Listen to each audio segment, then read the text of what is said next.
I'm out here. We're out here every day, so we come in contact with whomever. There are folks who are down here every day.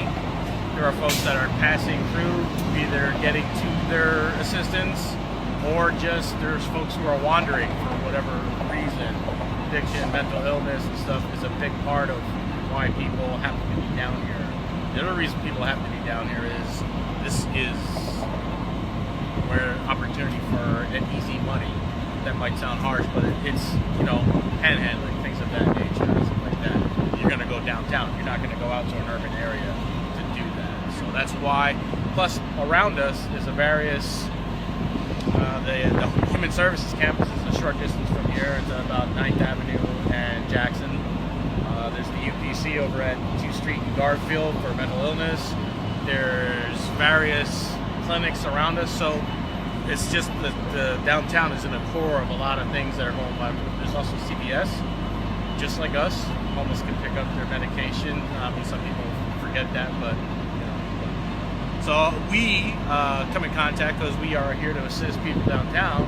So a long time ago, my boss decided, why don't we see if we can assist them? Not personally like, hey, come on, let's go. I can get you a house, but I have over the years made numerous contacts with social service entities, police officers together, because sometimes, unfortunately, it does take enforcement.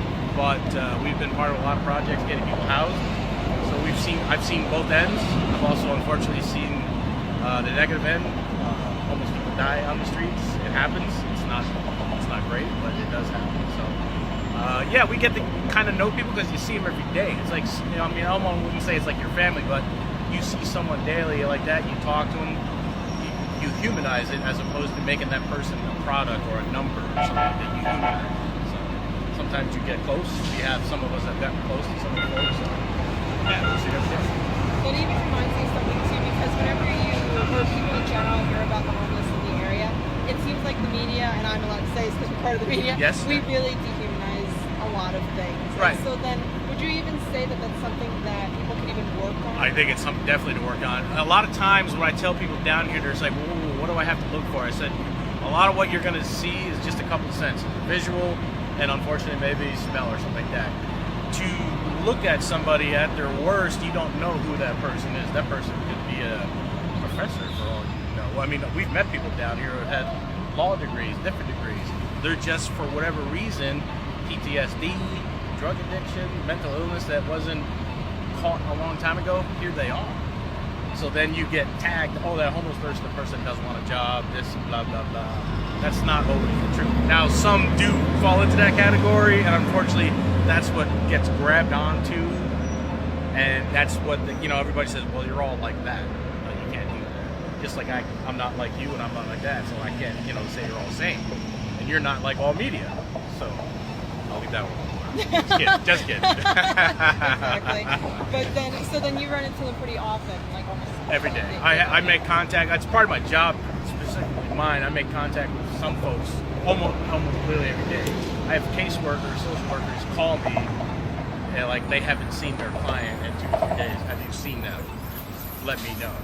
Because a lot of times they can't leave they can't leave their clinic, they can't leave the campus. They want, hey, we haven't seen them down here, even with the time period now with what they call them Obama phones. If you get assistance, you're allowed to get a free phone, you put some amount of time on it. Even with that, you still have to pick it up and answer it. So it's good, bad, frustrating, happy, all of them, just like the emotions you would have anything else, all the time. So, yeah. And so what would you say is one of the more memorable experiences of speaking with someone who is homeless? I guess the memorable ones, I can come up with a couple of them. I'll give one story all in together. A gentleman and his brother had been out here for years and years and years on the street. Both of them veterans. I'll give you the harsh part first, sorry. But the one brother literally, and I mean literally, watched his brother die on the street, sitting next to him. But tried to go into the positive. We were able to work with the VA and contacted one brother, pushed him towards getting assistance, and then he was able to live out, I think it was like the last 5 or 6 years of his life, complete assistance through the VA. He had numerous health issues, but they were all taken care of from the VA. So there can be help, but unfortunately sometimes it takes, that's what a lot of people talk about addiction of, you have to hit bottom before something else. one brother finally said, okay, I'll go do it, but unfortunately he lost his brother to do that. So yeah. Oh, that's a shame to hear that too. But It's a two-part story though, so yeah, there is a little bit of positive in there, yeah. yeah. So then, even as a downtown Phoenix ambassador, how do you feel about making an impact even on these people's lives? I love it. Getting into- I love it. Yeah, like I said, sometimes it can get frustrating because, I mean, addiction is frustrating. Mental illness, you can't just shake a person and make them better. You can't put a Band-Aid on it, you know, so you have to kind of sometimes go with the flow. I have been fortunate enough, and a lot of us have gone through crisis intervention training, which helps you deal with or try to, I don't even know if understand is the best word because nobody, I think, completely understands mental illness, but you just can't yell it better and say, hey, be quiet, hey, do that, you know, try to figure out maybe they're in some kind of a manic thing going on right now, maybe they're just going to set aside or something, because there's really no law about screaming it, whether you're screaming down the street or whether it's when you, the infamous, become a danger to yourself or others. There's a real fine line there. I mean, sometimes you could be a danger to yourself in the long run. That's, I've always kind of had an issue with that, but they mean the immediate, like, I'm going to harm you, I'm going to harm myself.